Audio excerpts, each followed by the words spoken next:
દાહોદમાં ગરબાડા ચોકડી ખાતે સાઇન બોર્ડે 3 લોકોનો જીવ લીધો છે। સાઇન બોર્ડ વાવાઝોડામાં ફંગોળાતા 3 લોકોના મોત થયા છે। ગઈકાલે રાત્રે 2 વ્યક્તિઓના ગંભીર ઈજાઓના કારણે મોત થયા। આજે સારવાર દરમિયાન વધુ એક વ્યક્તિનું મોત થયું છે, તો અન્ય એક વ્યક્તિ હજુ સારવાર હેઠળ હોય તેવી માહિતી સામે આવી। મૃતકોના મૃતદેહ પીએમ માટે ખસેડવામાં આવ્યા। લોકોએ સાઇન બોર્ડની ગુણવત્તા પર સવાલ પણ ઉઠાવ્યા છે। મૃતકોના પરિવારોને વળતર મળે તેવી માંગ પણ કરી છે।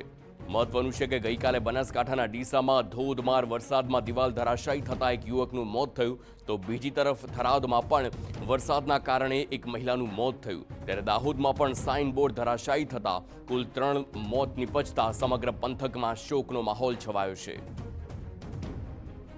તો ગરબાડા ચોકડી ખાતે સાઇન બોર્ડે 3 લોકોનો જીવ લીધો છે। સાઇન બોર્ડ વાવાઝોડામાં ફંગોળાતા 3 લોકોના મોત થયા। ગઈકાલે રાત્રે 2 વ્યક્તિઓને ગંભીર ઈજા થતા મોત થયા છે। હવે આ વસ્તુમાં એક વસ્તુ એ આવે કે જે ગુણવત્તાનું જે આવા વાવાઝોડામાં જે ગેટ બનાવ્યો હતો એકદમ હલકી કક્ષાનો ગેટ હતો, જે પડવાથી લગભગ 3 જણા ઓન ધ સ્પોટ એક્સપાયર થઈ ગયા છે। ગવર્મેન્ટ એના ઉપર કાર્યવાહી કરે અને આ લોકોને જે ગરીબ ઘરના છે એ લોકોને વળતર મળી રહે, એમનું જે નિર્ભર થઈ ગયું છે, એમનું પરિવારને ગુજરાન ચલાવે એના માટે જે સહાય ગવર્મેન્ટની છે એ વહેલામાં વહેલી તકે મળી રહે, એ બદલ ગવર્મેન્ટ પ્રશાસનને હું અપીલ કરું છું।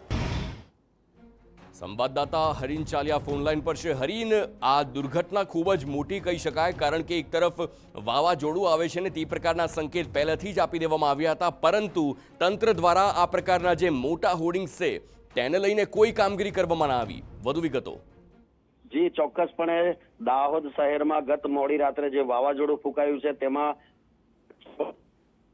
જોકે વાત કરવામાં આવે સ્માર્ટ સિટીનો જે બોર્ડ મારવામાં આવે ગરબાડા ચોકડી ખાતે તે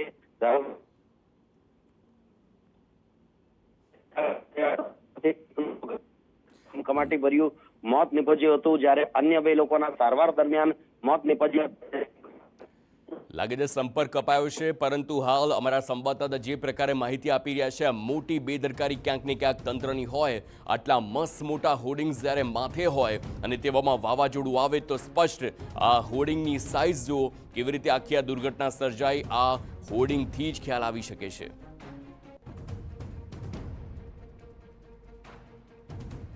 તો આ હોર્ડિંગના એ દ્રશ્યો અને આ હોર્ડિંગ,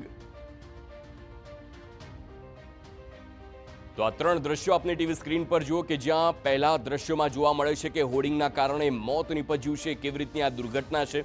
બીજા દ્રશ્યો છે એ બનાસકાંઠાના છે, દિવાલ પડતા મૃત્યુ થયું હોય, અને ત્રીજા દ્રશ્યો છે વાવ થરાદના કે શેડ પડતા એક આધેડનું મોત થયું છે।